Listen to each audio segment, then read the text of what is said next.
Hello and welcome back to New Art Gallery podcast. I'm Richard. New Art Gallery is a fast-growing online art gallery with a unique approach to bringing artists and art lovers together. Today, we'll be chatting to one of New Art Gallery's photographer members. Our aim is to hopefully give you an insight into his work, what inspires him, and what drives him to become a creative. So do look out for and subscribe to future editions of New Art Gallery podcast. We're on Podbean, Spotify, YouTube, and of course, newartgallery.co.uk. We'd love you to join us on this exciting journey. Today's guest artist is an award-winning street photographer whose passion is to look for unexpected moments and capture everyday life, whether that's traveling to experience different cultures or documenting family life. He loves framing in his viewfinder. Having previously worked as a forensic scientist for almost a decade, he decided to follow his passion and become a full-time creative. In 2018, he was named in the top 25 wedding photographers in the world and is a long-standing member of the Wedding Photojournalistic Association. Based in Cheshire, on the outskirts of Manchester, he lives with his wife Laura, sons Noah and Lev, and fluffball of a dog, Quora. So, without further ado, let me introduce you to street photographer Adam Riley.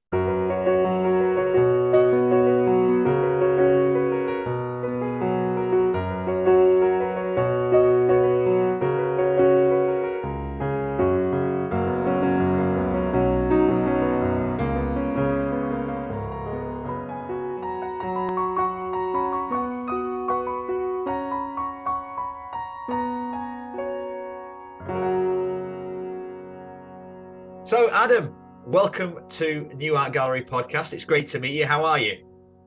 Hello. Yeah, I'm really good. Thanks. Yeah. Busy. Just been walking the dog. Had a nice relaxed Friday. And I've got a weekend off, which is good. I'm surprised you didn't get blown away with, I don't know what it's like. You're a bit further south than me, but in Bolton at the moment, it's blowing a gale and they're promising us record temperatures this weekend. And I am not convinced that's going to happen. So, yeah. Well, yeah, it's not too bad here. It's quite warm actually today. It looks like it might rain, but it's not too bad at all. I'm just like South Manchester, so not too far away. Yeah. Well, we've had it all. We've had all pretty much all 4 seasons. Well, we'll just need a bit of snow today, and then we've had it all. So, but anyway, great to meet you. And I'll open it up. Just introduce yourself. Tell us about you, a bit about your background, and we'll go from there. Really. Yeah. So I'm Adam. I live here in South Manchester. Lived this way pretty much all my life. Got married to Laura, my wife, and we've got 2 small kids who are at school, and a dog who you may hear at some point if the doorbell goes. I've been a photographer professionally for 13 years, I think now. Yeah. Lots of my work is wedding photography and commercial photography for clients. But what I've always enjoyed doing and what I do a lot in my spare time is street photography. And that's what I sort of enjoy doing for myself. That's not work as such. Yeah, absolutely. And I think we'll get into that into a bit. Now, you used to be a forensic scientist, so that's really interesting. I when I read it first, when it said forensic, I imagined, I was thinking more about criminal forensics, where they go to a crime scene, and obviously it's not, I don't know if it's quite that, but with the photography and that kind of thing. But tell us about your forensic science background. Well, yeah, it was criminal forensics. It was working in a lab, analysing weapons and clothing for blood and DNA and glass fragments, that sort of stuff. The only photography I did was using Polaroid cameras and then taking pictures of exhibits. But then also we used to have these big digital cameras with floppy disk drives in, for anyone who remembers floppy disks. Yeah. You might be too young for that, I'm not sure. But that was like the level of photography was, it was a long time ago. They still had a dark room there, but I wasn't involved in the photography department. I was a scientist basically. And then I moved into digital forensics, examining mobile phones and things like that for evidence. And that was my career for 9 years. So it was up not far from you. It was up near Chorley in Lancashire. I used to work. So Oh, right. Okay. passing Bolton every day.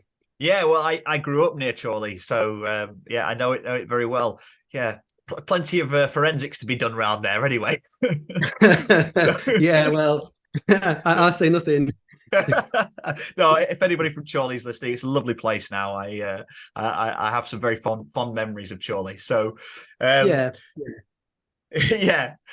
So, just explain that's quite a big change. How did you change from a career in forensic science to photography? How did that occur? Yeah.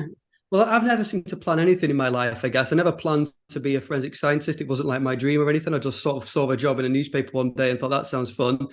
And the same sort of happened with photography. I had no formal training. Whilst I was working at the forensics, I got a sort of a digital camera one day. It wasn't even an SLR. It was like a bridge camera that I had no idea how to use. Started to enjoy taking photos a little bit more. And it was just as the digital era was beginning, really.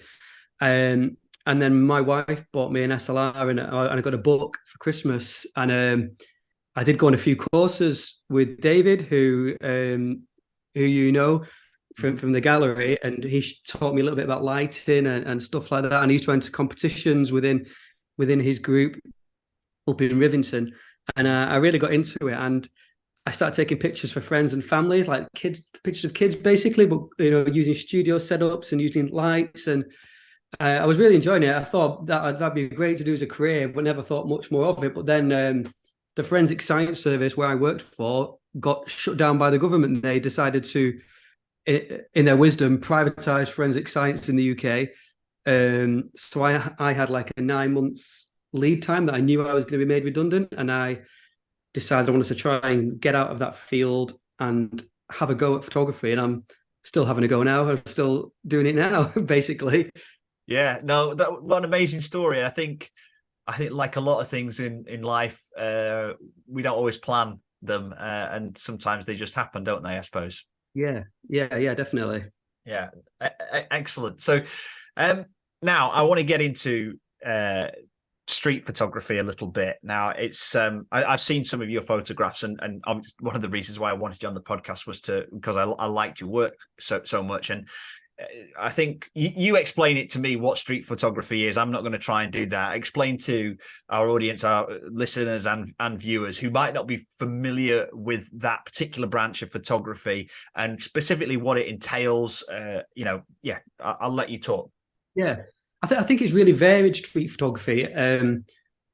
When I first started doing it, I guess I didn't know what it was. The first time I really did any street photography was when I was on a trip in New York and just took some pictures that were on the street of what was around me. So, when you're on holiday, taking some pictures of the people that are there can be more meaningful photos, I found back then, than just taking lots of pictures of the buildings in New York, for example. And that was my first introduction. And it's street photography, I think, is basically summed up by being completely unposed photography of people, is how I would probably describe it. Although there is some great street photography that's not of people; it's of things that get seen. There's a photograph by a street photographer called Matt Stewart of a skip, a yellow skip with a blue tarpaulin over it, when it's got a big peacock behind it, and it looks like the tarpaulin is all part of it. And so it doesn't necessarily have to be people, and it doesn't necessarily have to be on the street. A lot of my street photography isn't outside, but it's about capturing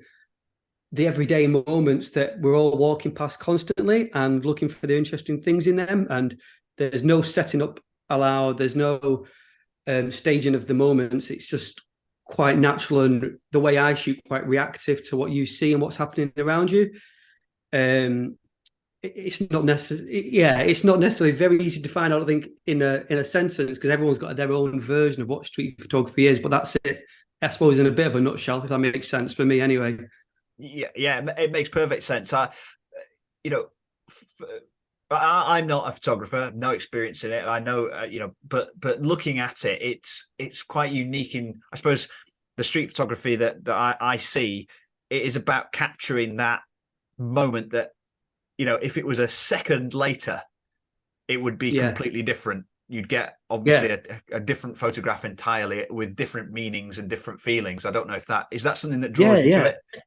Yeah, exactly. And even if your framing is slightly like half a foot lower or to the side, it's a completely different photo. And how you take them and where you are, who you are comes through quite a lot, I think, in a street photography perspective, because it's what you react to and what you enjoy shooting and how you look at the world is what it is. No two street photographers are the same, and you can quite often, I think, spot a street photographer from their work if they're a good street photographer, because you can see how they shoot and how they see the world. And when you look at some of the best street photographers and you look through their books, there's a story overall to their street photography, and it's a real skill, because you can't go around with models saying, right, this is my vision. You've got to find your vision amongst the chaos of the world. And it's really, I think it's one of the most difficult genres to do. You have to put a lot of hours in to get one image. You have to put a lot of legwork in, a lot of learning, but it's really rewarding when it happens. It's like going for the hunt. A lot of street photographers say they're going for the hunt, and when you get there, that's the high. But then you're straight onto the next one, and it's like a lot of things. Really, it's all about the chase and getting out there. It's seeing the places as you go along. Yeah, I can imagine. And do you? I suppose you go out and you go and find some. You take a few shots of something, and I suppose now with digital you can see straight away what you've got. But was there a time when you'd have to wait until you got back and you got loaded the photos up and to go through them to find what you've got in the day and say, oh, I didn't realize I got that. That's great. Well, I have shot a bit of street photography on film. I still shoot film now and again, which obviously that's the case for. But when I shoot anything, weddings that I do or street photography, I very rarely look at the back of the camera to see what I've got. I'm always focused on getting the next moment. I use my viewfinder to frame things up digitally. So I use my electronic viewfinder so I can actually see what's in the frame, what my exposure is like. So I know those things. And most of the time I will just shoot a scene and I think I've worked that scene for long enough and I'll just carry on going. I won't then go around the corner and look at what I've got. Sometimes at the end of the day, I might go home, upload the memory card and have a look. But I find with all my photography and from my experience of doing weddings for so many years, is that the longer you leave it before you look at the pictures, the easier it is to find the best pictures, if that makes sense. Yeah, well, why do you think that is? Is it just because you're more detached from it, or? Exactly, you're more emotionally detached. So if I know if I stand on a street corner for 1 hour trying to get this image and it never quite worked, I try and, subconsciously you try and justify that hour of your life, which didn't really result in a good image, trying to find something to say, oh, this is really good because I spent so long in this spot and the light was finally just right. And I got this picture, but for anyone objectively looking at it, it's just a person in a hat walking past a red wall or whatever. So the further away you look at your pictures from when you've taken them, I think the less objective you are and the easier it is to weed out, the ones that are not good enough. And I do that with all my photography, really. A lot of my street photography and all my others, I leave it as long as possible before looking at them at all. I don't really get tempted to chimp, as they call it chimping, looking at the back of the screen. I don't get tempted by that really at all. Okay. Right. Yeah, it's great. It's got its whole lingo attached to it. Yeah, it's brilliant. Okay. So, fantastic. So now you've won awards for your photography, and I believe you messaged me just before this to mention another. I'll mention both, I think, because it's worth. I think in 2018 you were named in the top 25 wedding photographers in the world, and then the following year you were named in the top 15. Is that right? Yeah. Well, for wedding photography, there's a lot of awards available to be won. I would say it's an area that over the years I've become less bothered about having titles for and stuff. But because in my second year as a photographer, I won Professional Photographer Magazine Photographer of the Year with a wedding photo. And then, in 2018, I won an award from something called the Wedding Photojournalist Association that have photographers that specifically shoot in a style similar to mine, using a bit of street photography influence to have more natural wedding photography photos. So every quarter there's a competition that gets voted for by photojournalists and other judges, and I came within the top 25 of that in 2018, and then in 2019 there's a company, there's an organization called This Is Reportage, which is all about reportage natural wedding photography. Right. And yeah, I was lucky enough to come in the top 15 in the world when they totted up every month's scores. So I think they get thousands of entries, and about 1% of photos win an award, and I won enough to be in the top 15. And yeah, it's nice. It's nice to get awards and recognition. A lot of my street photography has been at some exhibitions and things like that, and I won an award from a photo company online on Instagram. I got some money for one of a street photography award, which is actually took at a wedding. But I think there's a lot of overlap between my wedding photography and my street photography. I sort of still shoot street when I'm at the weddings. Yeah. So that's nice. It's nice to get the awards, but it's more for me. It's more about doing it for myself more than anything else, especially my street stuff. Yeah. Okay. Yeah. No. Absolutely. It's funny you mentioned the how your street photography and your wedding photography overlaps. I think, at a wedding, people all expect to be somebody to take a photograph of them, and but I think for you perhaps, and I'll let you go into this, but you I suppose you'd want them to continue to act natural and rather than pose for it. How does that dynamic work when you're taking pictures of people on the street? Do they notice that you're taking photographs of them, and what? And I have been asked not to take pictures before now on the street, and it's, for a lot of people starting in street photography, it's one of the most difficult aspects is going out in public and taking pictures. And one thing I've always found helps me is I do a lot of my street photography abroad, so I feel a little bit more like a tourist, and I find nearly everyone is super friendly about it. It depends what type of street photography you do. My street photography is generally quite close, and I get in there, and I have to have sometimes a little bit of a look with the person or the people that I'm shooting and say like a little thumbs up, am I okay here? And if they say like no, then I will leave.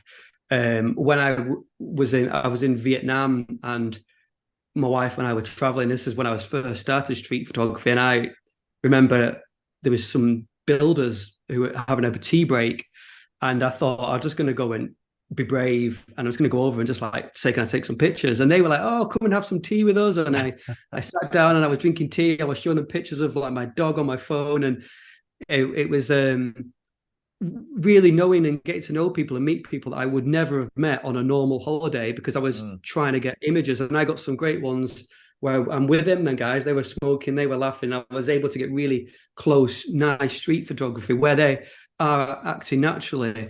There are lots of tips out there. There's loads of books on street photography, and there's loads of YouTube channels and little tips, like if you're on a street in London, for example, if you're taking pictures of somebody who's walking towards you, you just look past them as if you're actually taking pictures of Big Ben in the background or whatever it is.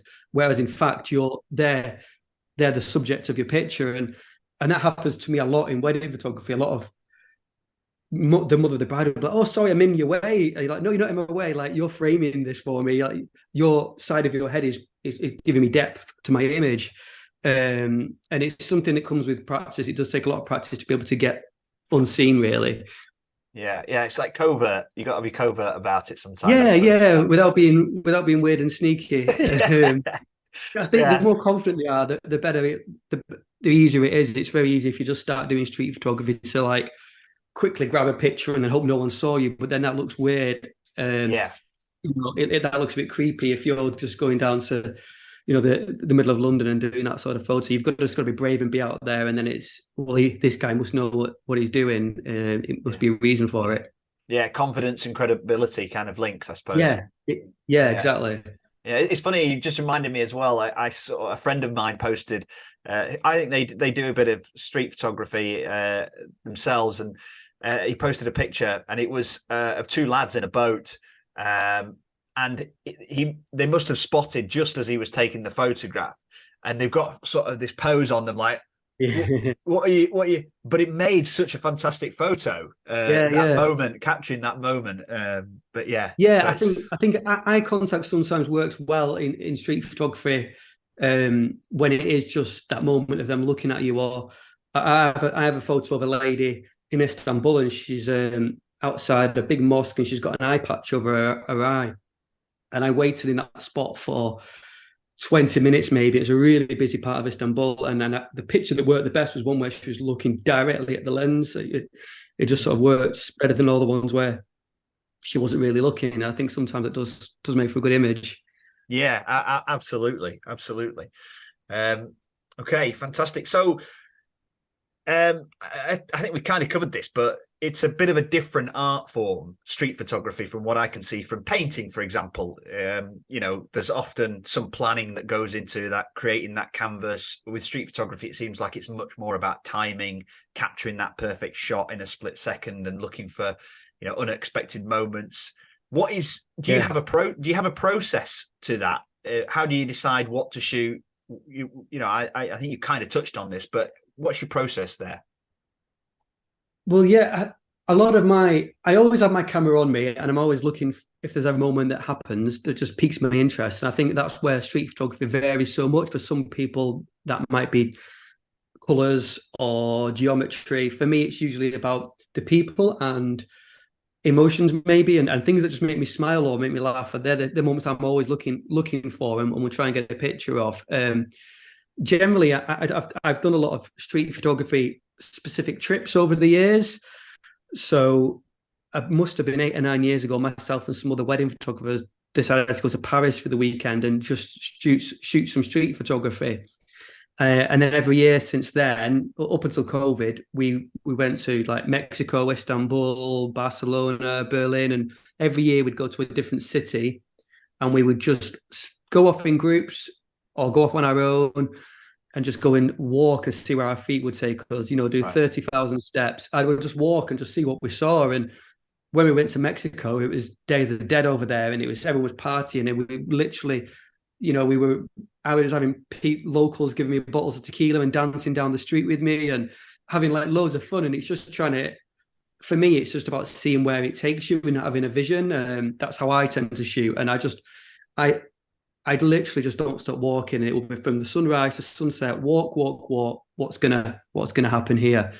And I think that's what I like about street photography, as opposed to painting or other styles of photography, is that you don't know what you're going to get. You go out in the morning, you have literally no idea what picture you're going to get, and that's the crazy thing of life, is that there's all this stuff happening around us all the time. That one split second you capture that story in that moment that sums up a place or a time or some people, and if you weren't there, it would have happened, but no one would ever know about it. And there's a lot of street photographers around these days, but there's so many of these moments just going on constantly that you don't think about or notice. And that's what I like about it, is you're trying to find those moments in the day-to-day running of things, that make people say, what's going on here? Or did that really, things that you couldn't even think up yourself as an idea, as a staged photo, as a staged painting. It's too weird to even think of, and you just saw it and you took a picture, and it's like, wow. And that's what I like about it. Yeah, that's fantastic. And us as people, the amount of stuff that we miss that's going on around us, is just incredible. When I've been on one of my trips, my brain is so much more switched on. Like if I go to pick up the kids from school, I'm not in the right mode. I'm probably walking past like all sorts of crazy stuff. But sometimes I have to be in the zone to look for it a little bit. And I think everyone can be. There are street photographers out there who will say like you can literally just do street photography without a camera, just to look for those moments. Yeah. It's a fun thing. It's a fun practice thing to do, and then it's just getting the energy to go and do it. And you have to really understand your camera inside out, because it goes so fast. The moments go so quick. It's be able to capture them in the split second that they happen. Right. And that's where, luckily, like 13 years of wedding photography has paid off, letting me like know my gear inside out. Yeah, be really quick with all the settings and just get it. Exactly. Exactly. Yeah. There's nothing worse than seeing something great and then trying to fiddle with the ISO or whatever on your camera. Yeah, I get that. Absolutely. So you've mentioned a couple of names of influences that you, or certainly names of photographers. Who would you say, or you would list as your main influencers in photography? A lot of wedding couples that book me say my work reminds them of Martin Parr, which when you look at his work, it is quite similar, although he uses flash a lot and I don't use flash. And I've been to talks to listen to him, and he's one of my favorite photographers just because he's in his like 60s or 70s now, 60s maybe, and he's still out there shooting constantly. And he really recognizes how photography can mean something that doesn't mean anything at the time. I remember one of his talks, he spoke about back in the 60s. He's got this picture at a petrol station with someone filling up their car. And at the time, that's just someone filling up their car at a petrol station. But when you look at that from our day and age, where it's all, going to be electric cars, in the future, that's a really historic, timeless image of a guy filling up his tank at the petrol station. And he's got a real sense of that and place and people. And that's what I really like him for that. Although, bizarrely, he was one, I never really looked at his work in the first few years of me doing street photography. I was more what you call like traditional street photography, like black and white without flash. The photographers that started off the genre like years and years ago were more shooting in that sort of respect. But yeah, Marty Parr, definitely an influence. There's a photographer called Alex Webb, who's a street photographer who mainly has shot film. Really nice colours, really good layering. I've got a few of his prints up in the house, which my photography prints that I buy and my books that I buy always end up all over the place. My wife puts up with that. But Alex Webb is an amazing photographer. He's got a book called The Suffering of Light, which you can buy off Amazon. I recommend anyone to buy that book. And then another guy that I really love is an American photographer called Elliot Erwitt, who he's in his 80s or 90s now, still shooting, but he's got a real good sense of humor about his pictures, which I love. Like a very cheeky photographer. And yeah, I love his work. Again, I saw film pretty much black and white, most of it, and timeless sort of images. I've got a few of his books and prints as well. Fantastic. It's good to hear about other photographers, people that have influenced you, other artists. I always ask the same question. So yeah. Well, we talked a little bit about your influences.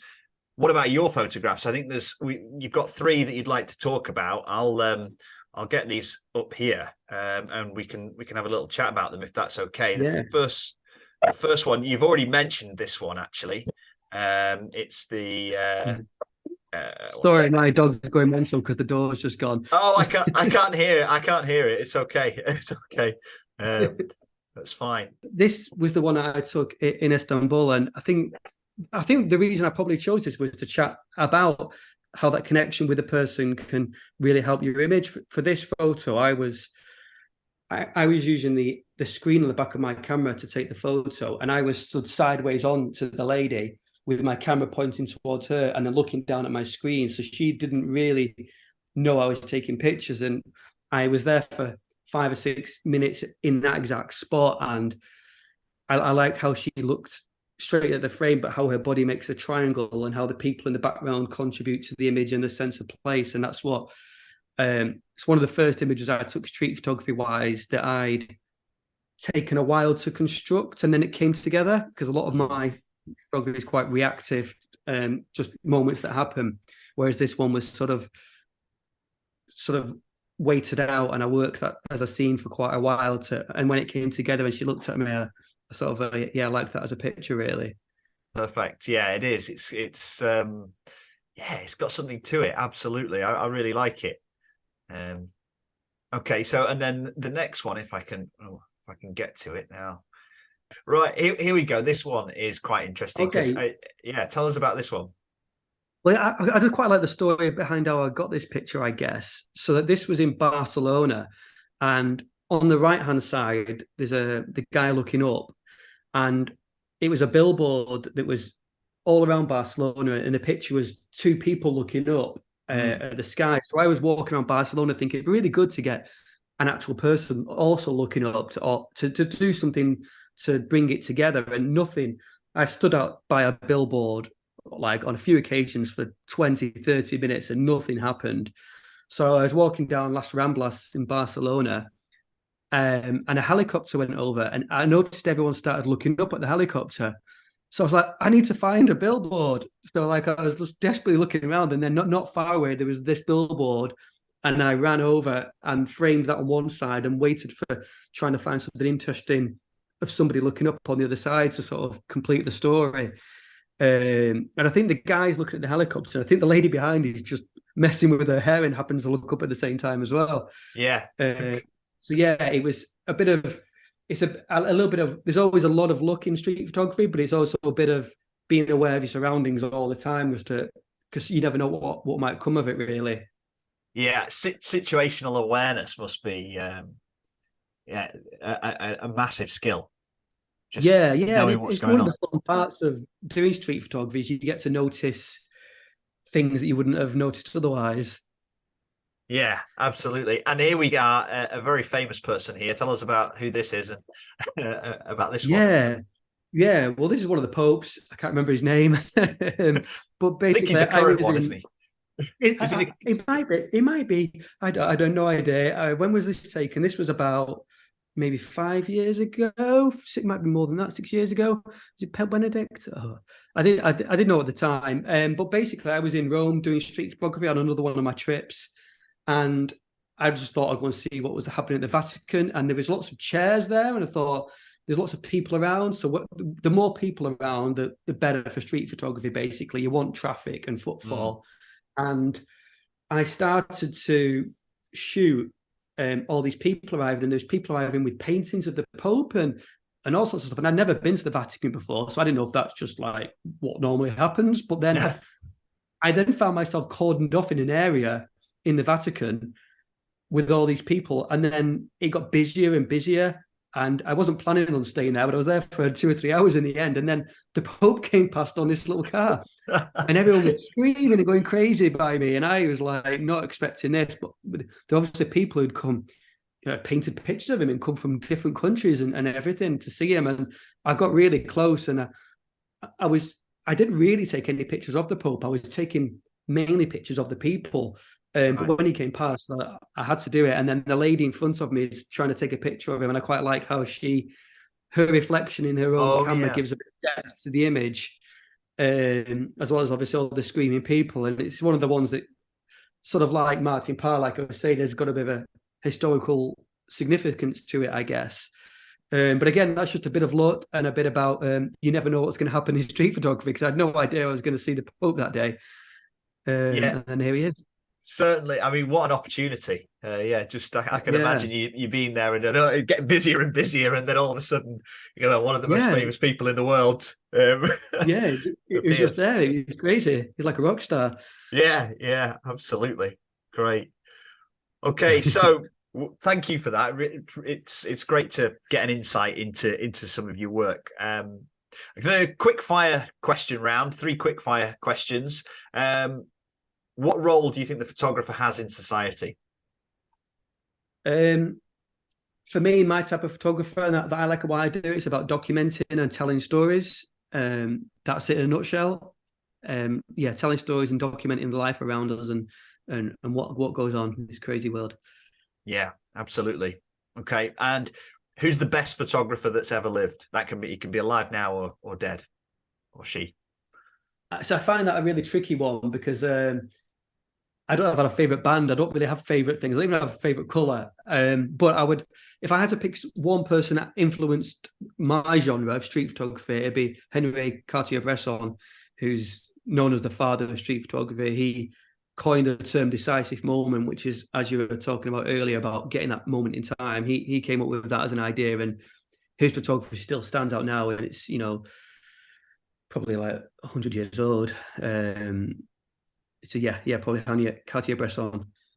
Okay, brilliant. And finally, what would you say to an aspiring photographer, maybe somebody who does it as a hobby, hasn't done it professionally yet, who might want to do that? What would you say to them? I'd say shoot what you enjoy shooting. If you enjoy taking pictures of models in lit places, or you enjoy landscape photography or drone photography, shoot what really interests you and inspires you, and just keep doing it and keep sharing it. And it takes a long time to get good. It's really easy in the iPhone age to just go like, click, all my settings are done for me, but it takes a long time to master your camera and to actually separate yourself from the billions of other people who've got a camera in the world.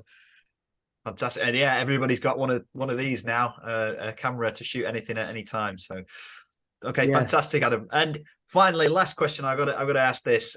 How has New Art Gallery helped more people appreciate your work?